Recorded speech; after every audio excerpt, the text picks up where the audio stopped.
Say you have somebody that's having a 2,000 calorie diet. They could have that and they are a 100-pound person. Well, they're going to need 100 grams of protein to deal with their normal bodily functions, hopefully build some muscle mass. Once you have that 100 grams of protein, how many calories does that make up of your 2,000? Well, that makes up 400 calories. So if you have 2,000 calories is what you're allowed, you just expended 400 on the protein, you're left with 1,600 calories. Great. So if you have 1,600 calories left, let's say you want to have 300 calories or 300 grams come from carbs. So you have 300 grams of carbs. So how many calories comes from that? That's 1,200. 4 times 300, 1,200. All right? So you had 1,600 remaining. Now you've expended another 1,200. Now you have 400 calories left. So this is where I work backwards. So if I have 400 calories, and you divide that by 9, I don't know what that number is.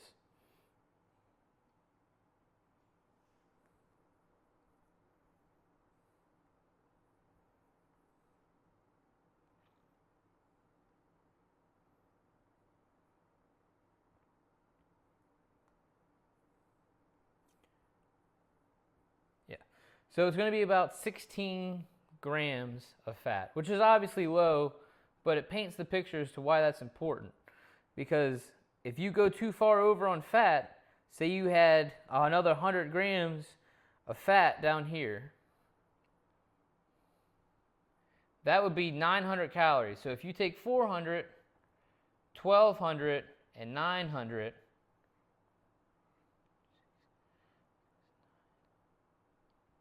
now you're over what you should be eating by 500 calories, which is why it's very important to pay attention to how much fat you're intaking, because it could be that easy to be over that number.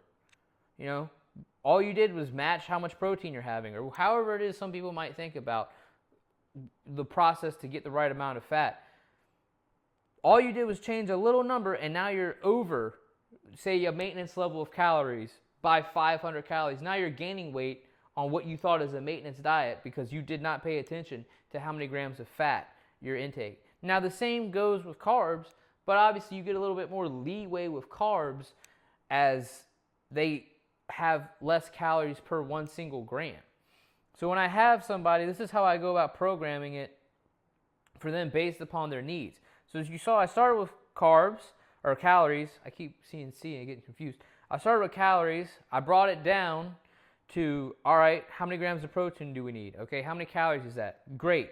Now, how many grams of carbs should we be having? All right, we'll say this percentage of the remaining calories or this percentage of the total calories needs to go to carbs. All right, how many calories have we now lost again?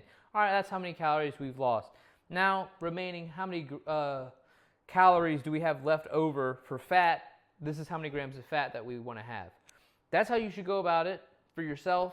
It's really not that hard. It's a simple formula. It's definitely something you could reach out to me and we could talk about and set up a consultation, because it's really not that hard. It's something I've set up a spreadsheet to do for myself and my athletes. And obviously nutrition is very important.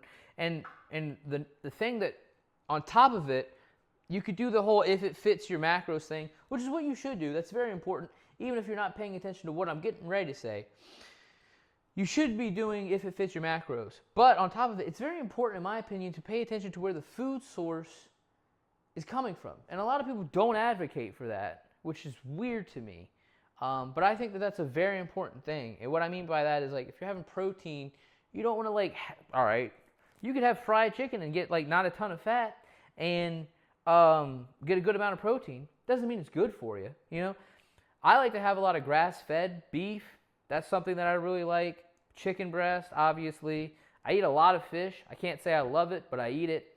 And I try not to get the farm-raised stuff. I don't think farm-raised stuff is good.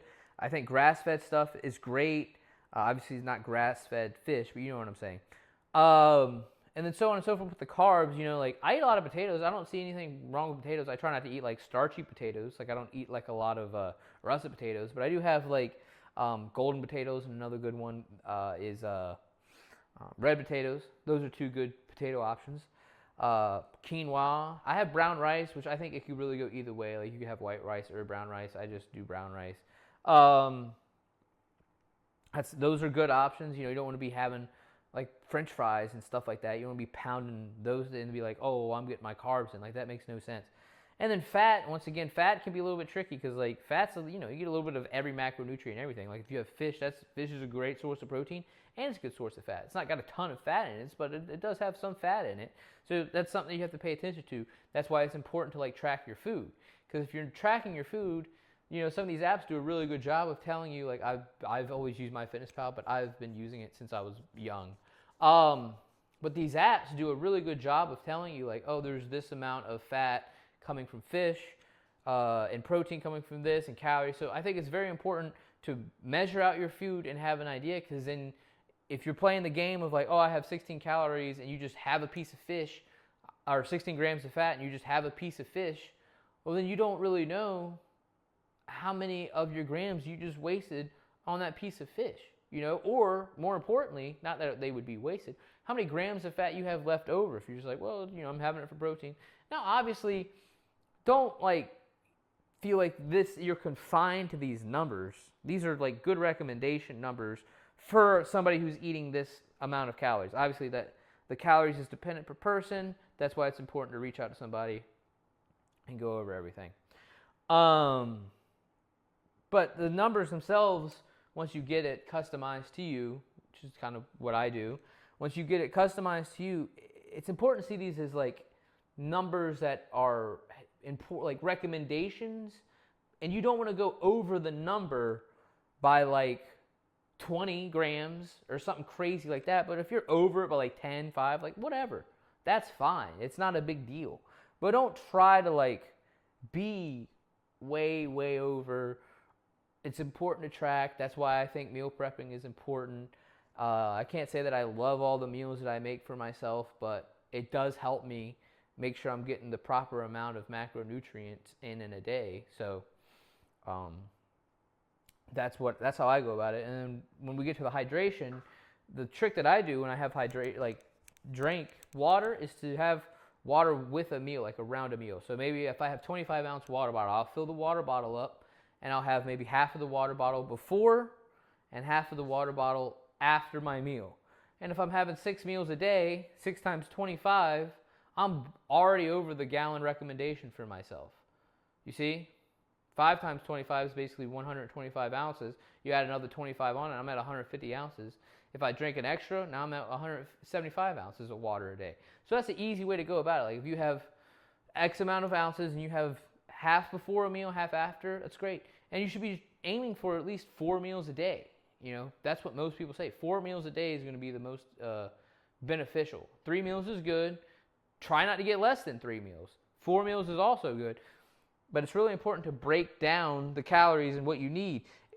The best way to do it is to have like a set of meals, and each meal should not go too far over 500 calories a meal. So that's like I'd say it's like a moderate meal, and you don't want to go over the 500 calories by a lot. You know, there's sometimes that I do, and we'll call that a cheat meal, whatever you want to call it.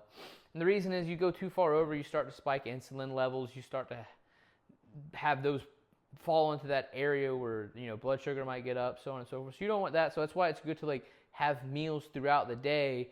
And I'm not a big like proponent of snacking. I don't think snacking really is going to do much, because I think that the meal needs to be well balanced.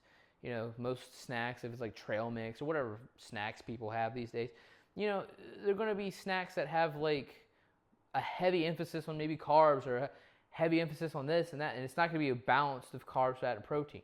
Each meal needs to be balanced in carbs, fat, and protein, and that doesn't mean like equal portions of each. It just means that it needs to have the right amount of macronutrients for you in that meal. Once again, like I said, I set up a spreadsheet that actually breaks all that down for people, so it tells you how many calories should be in each meal. I think it has it set up to go all the way up to 6 meals a day, which is a lot, I know. That's what I have, 7 meals a day right now. 6 meals was before. So I have it set up that way, and it works for me. I mean, I'm somebody who eats. I eat 3,700 calories a day right now, and I'm not gaining weight. I probably need to eat more calories. So how do we go about finding the amount of calories that you need in a day? A lot of people will tell you, well, you want to take, like, say, if it's, Monday you burn 2,000, and Tuesday you burn 2,500, and Wednesday you burn, let's say, another 2,000. Well, they would tell you that if you want to gain weight, you need to eat 2,500 calories on Monday, 3,000 calories on Tuesday, 2,500 calories again on Wednesday, and ping pong back and forth like that. I don't really love that because that's just like a lot of work.